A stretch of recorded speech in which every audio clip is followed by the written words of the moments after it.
ನಿಮ್ಮ ಒಂದು ಈ ಸಾರಥ್ಯದಲ್ಲಿ ನಡೀತಾ ಇದೆ ಎರಡು ಇಲಾಖೆಗಳನ್ನು ಯಶಸ್ವಿಯಾಗಿ ನಡೆಸ್ಕೊಂಡು ಹೋಗ್ತಾ ಇದ್ದೀರಿ. ಒಂದು ಮಹತ್ವಾಕಾಂಕ್ಷಿ ಯೋಜನೆ ಅಥವಾ ಇಂಥರದ್ದು ಒಂದು ನಾನು ಅಂದುಕೊಂಡಿದ್ದೀನಿ ಅನ್ನೋಂಥ ಒಂದು ಕನಸು ಏನಾದರೂ ಇದೆಯಾ? ಏನು ಹೇಳ್ತೀರಿ ಸರ್ ಅಂತಿಮವಾಗಿ?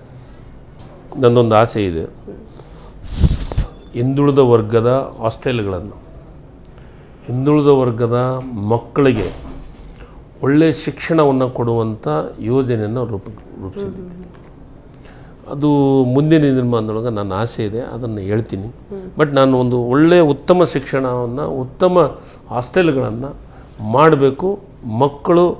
ಮಕ್ಕಳಿಗೆ ಶಿವರಾಜ್ ತಂಗಡಿಗವರು ಇದ್ದಂಥ ಕಾಲದೊಳಗೆ ಒಂದು ಒಳ್ಳೆಯ ಹಾಸ್ಟೆಲ್ ಬಗ್ಗೆ, ಒಂದು ಹಾಸ್ಟೆಲ್ನೊಳಗೆ ಒಂದು ವ್ಯವಸ್ಥೆಯನ್ನು ಭಾಳ ಚೆನ್ನಾಗಿ ಮಾಡಿದರು ಅನ್ನೋದನ್ನು ನೆನಪು ಮಾಡೋ ರೀತಿಯೊಳಗೆ ಕೆಲಸವನ್ನು ಮಾಡಿದೆ. ಯಾಕಂದರೆ ನಾನು ಯಾವ್ಯಾವ ಇಲಾಖೆಯನ್ನು ಜವಾಬ್ದಾರಿ ತೊಗೊಂಡ್ಮೇಲೆ ಎಲ್ಲ ಇಲಾಖೆಗೂ ನನ್ನದೇ ಆದಂಥ ಒಂದು ಕೆಲಸಗಳನ್ನು ಮಾಡಿದ್ದೀನಿ.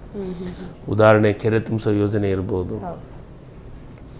ರೈಸ್ ಟೆಕ್ನಾಲಜಿ ಪಾರ್ಕ್ ಇರ್ಬೋದು, ಇವೆಲ್ಲ ಒಂದು ಕೊಡುಗೆಯನ್ನು ರಾಜ್ಯಕ್ಕೆ ಕೊಟ್ಟಿದ್ವಿ. ಅದೇ ರೀತಿ ಹಿಂದುಳಿದ ವರ್ಗ ಮತ್ತು ಕನ್ನಡ ಮತ್ತು ಸಂಸ್ಕೃತಿ ಇಲಾಖೆಗೆ ಒಂದು ಹೊಸ ಕಲ್ಪನೆಯನ್ನು ಮಾಡ್ತೀನಿ. ಅದನ್ನು ಮಾಡಿ ಈ ರಾಜ್ಯಕ್ಕೆ ತೋರಿಸ್ತೀನಿ.